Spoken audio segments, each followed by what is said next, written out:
नमस्कार मित्रांनो, सध्या ना भारतामध्ये ऑनलाईन ट्रान्झॅक्शनचे प्रमाण खूप वाढलेले आहे आणि त्याचं कारण म्हणजे UPI ट्रान्झॅक्शन. कारण गुगल पे असो, फोन पे असो, असे UPI ट्रान्झॅक्शन करणारे ऍपचा वापर करणं आपल्यासाठी खूप सोपं झालेलं आहे. पण भारतामध्ये ज्या पट्टीने ऑनलाईन ट्रान्झॅक्शन वाढत आहे त्याच पट्टीनं ऑनलाईन फ्रॉडचे पण प्रमाण वाढत आहे. होय, आणि तुम्ही तुमच्या जवळपास बघत पण असाल, ऑनलाईन फ्रॉड झालेल्या बऱ्याच घटना तुम्हाला दिसत असतील.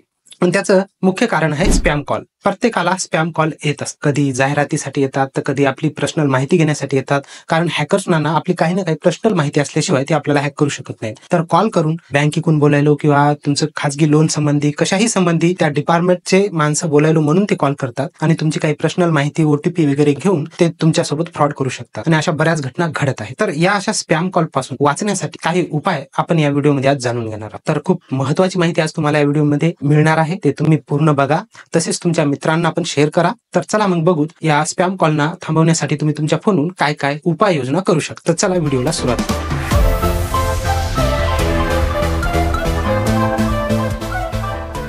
तर या स्पॅम कॉल पासून वाचण्याचा सर्वात सोपा मार्ग म्हणजे तुम्ही तुमचा नंबर NCPR वर रजिस्टर करू शकता.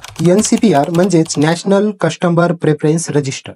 तर यावर तुम्ही तुमचा नंबर रजिस्टर करून हे येणारे स्पॅम कॉल बंद करू शकता. तर तुम्हाला यासाठी तुमच्या मोबाईलवरून 1909 या नंबरवर एक SMS करायचा आहे, START. हा SMS तुम्हाला 1909 या नंबरवर सेंड करायचा आहे. त्यानंतर तुम्हाला 24 तासामध्ये सेवा चालू झाला म्हणून एक SMS येऊन जाईल. दुसरा मार्ग असा आहे की तुम्ही तुमच्या टेलिकॉम ऑपरेटरद्वारे DND सेवा ऍक्टिव्हेट करू शकता.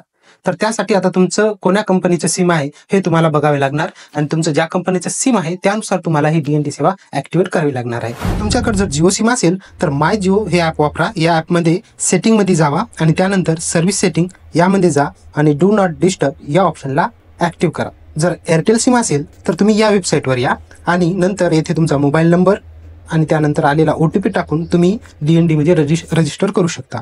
आणि हे जी वेबसाईट आहे या वेबसाईटची लिंक मी खाली डिस्क्रिप्शन बॉक्समध्ये देईन, तेथून तुम्ही डायरेक्ट जाऊ शकता. जर तुमच्याकडे VI असेल तर VI साठी या वेबसाईटवर या आणि यामध्ये तुम्ही तुमचा नंबर येथे नोंदवू शकता.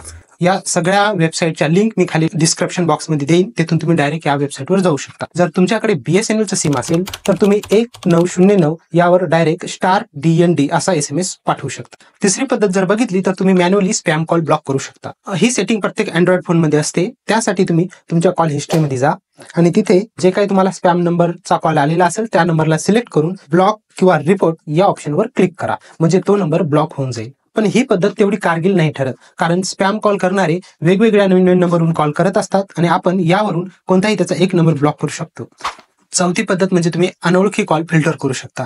त्यासाठी तुम्ही तुमच्या फोनच्या सेटिंगमध्ये जा आणि त्यानंतर तुम्ही कॉलर ID अँड स्पॅम हे ऑप्शन सेटिंगमध्ये पाहून किंवा सर्च करून त्याला सिलेक्ट करा. त्यानंतर फिल्टर स्पॅम कॉल हे या ऑप्शनला तुम्ही चालू करा. यानंतर तुम्हाला असे स्पॅम कॉल येणार नाहीत. तर या काही पद्धती आहेत की ज्यामुळे तुम्ही तुमचे स्पॅम कॉल येणारे थांबवू शकता.